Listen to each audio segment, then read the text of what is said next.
몇 달 동안 세계는 나사가 천문학자들을 당황하게 한 수수께끼의 천체인 성간 물체 3I 아틀라스에 대한 관측 결과를 공개하겠다고 약속한 날짜인 10월 3일을 기다리며 숨을 죽였습니다.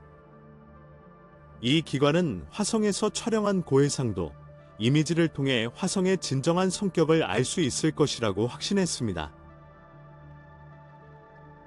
그날이 왔을 때 세상은 약속된 이미지를 찾았지만 발견한 것은 침묵뿐이었습니다. 공식 포털에는 일반적인 메시지만 표시되고 새로운 정보는 표시되지 않았습니다. 그 당시 3I 애트러스는 태양 뒤에 있었고 지구에서는 보이지 않았습니다. 화성의 탐사선만이 그것을 볼 수 있었지만 그들이 기록한 내용은 결코 출판되지 않았습니다. 미스터리가 커졌습니다. 그들은 무엇을 발견했는가? 소문에 따르면 본 내용은 공개하기에는 너무 충격적이었습니다. 다른 사람들은 나사가 의도적으로 데이터를 숨기고 있다고 믿었습니다. 그런 다음 독립적인 천체물리학자인 드루 다스가 등장했습니다. 그날 밤 그는 화성 하늘을 가로지르는 얇은 흔적으로 알려진 어떤 물체와도 일치하지 않는 퍼서비런스 탐사선의 이미지가 포함된 비디오를 공개했습니다.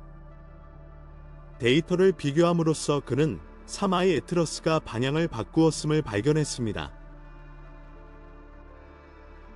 분석 결과 실제 편차가 나타났습니다.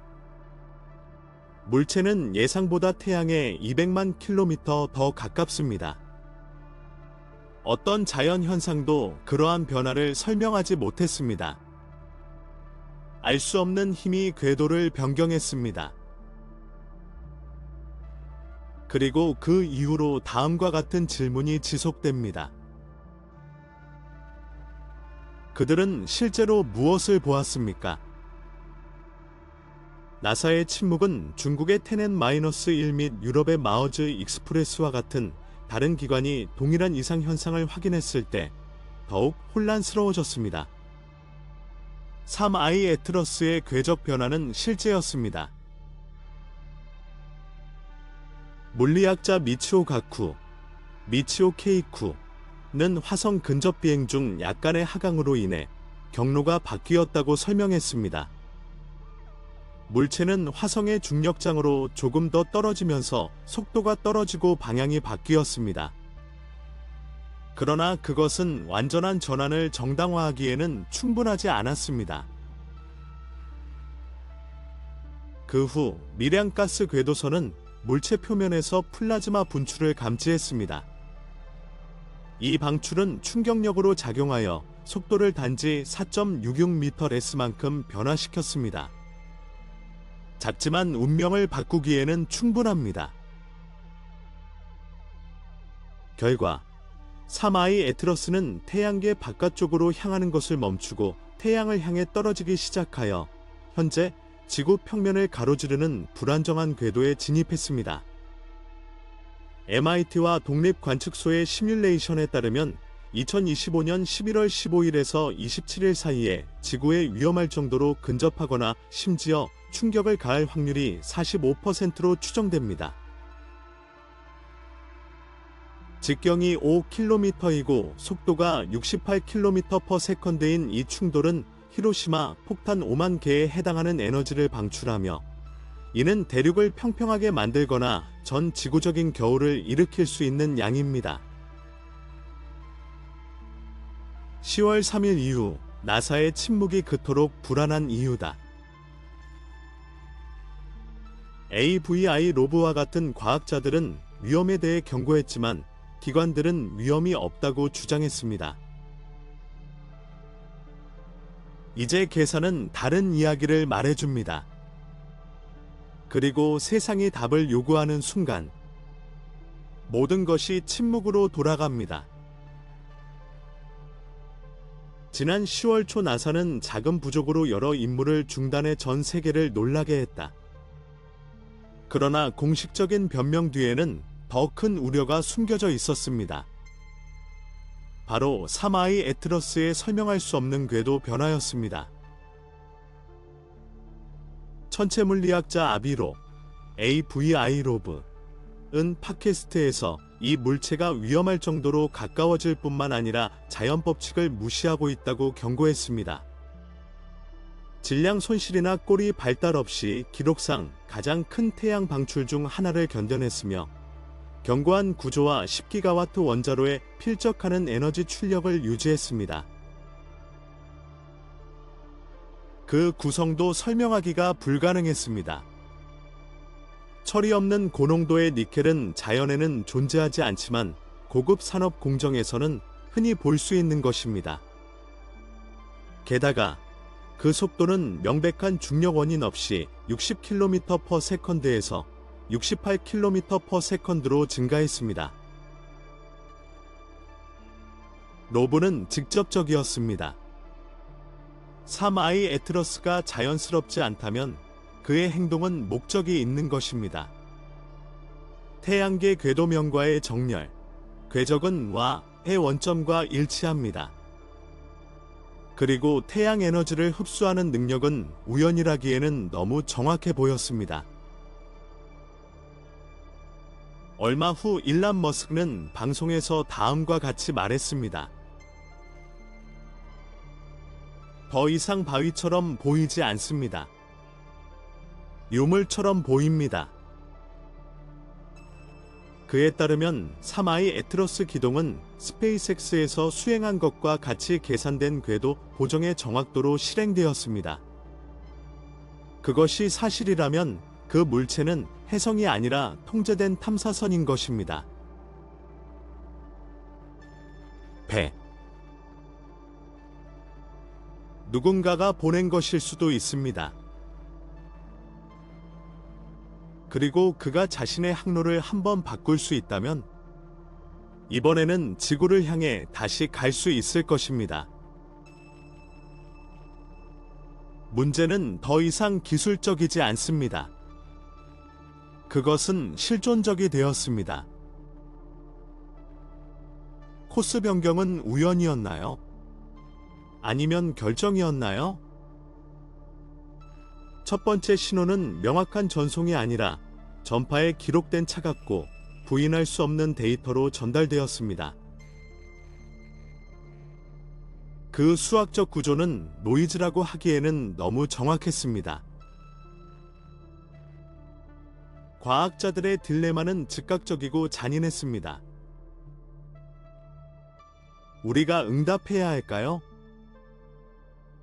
침묵은 우리를 보호할 수도 있고 우리가 눈에 띄지 않게 할 수도 있습니다.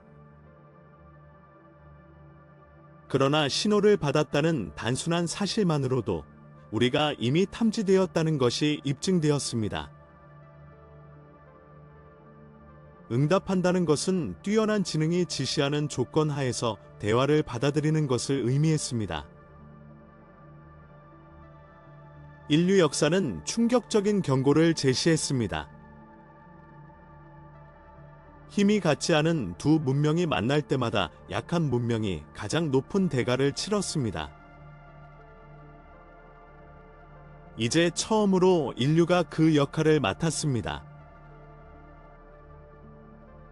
우리가 보낸 모든 말, 모든 정보는 우리가 예측할 수 없었던 결과를 초래할 수 있습니다. 이 사건은 경고가 아니었습니다. 확인이었습니다. 수십 년 동안 관찰될 가능성은 과학적 추측의 영역에 자리해 있었습니다. 3I 애틀러스는 이러한 불확실성을 파괴했습니다. 우주의 침묵이 깨졌다. 그리고 그 깨짐은 다정한 인사가 아니라 계산된 행위처럼 보였다.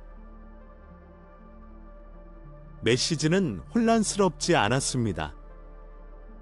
질서정연했어요. 고의의 순수한 전략. 그리고 그 힘이나 기원보다 그것을 분석한 과학자들을 가장 두려운 것은 그것이었습니다. 3I 아틀라스 전송의 발견은 천문학의 기초를 뒤흔들었을 뿐만 아니라 그것은 인류 자신에 대한 인식을 변화시켰습니다.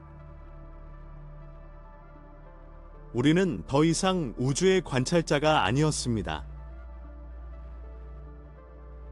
우리는 지켜보는 사람들이었습니다.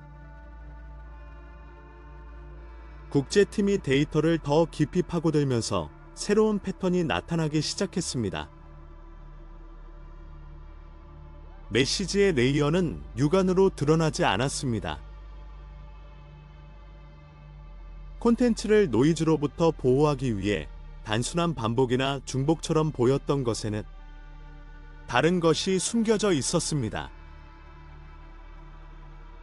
해독되면 모든 것을 바꿀 수 있는 내부 질서, 숨겨진 구조입니다. 몇 년 동안 무의미해 보이던 소음이 우연히 설명할 수 없는 패턴을 보이기 시작했습니다.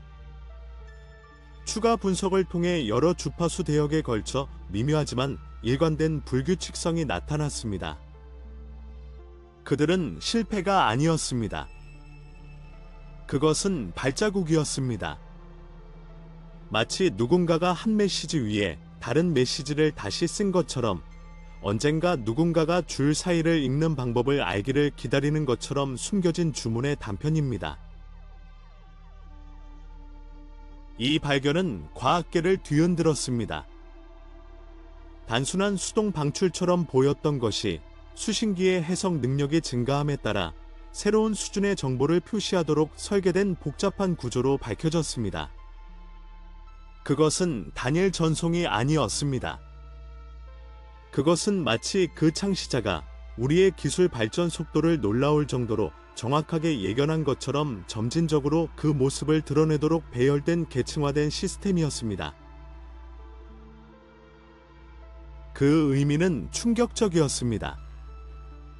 그들은 우리가 누구인지 알고 있었을 뿐만 아니라요. 그들은 우리가 어떻게 될지 알고 있었습니다. 메시지의 물리적 특성 역시 수수께끼 같은 질문을 불러일으켰습니다.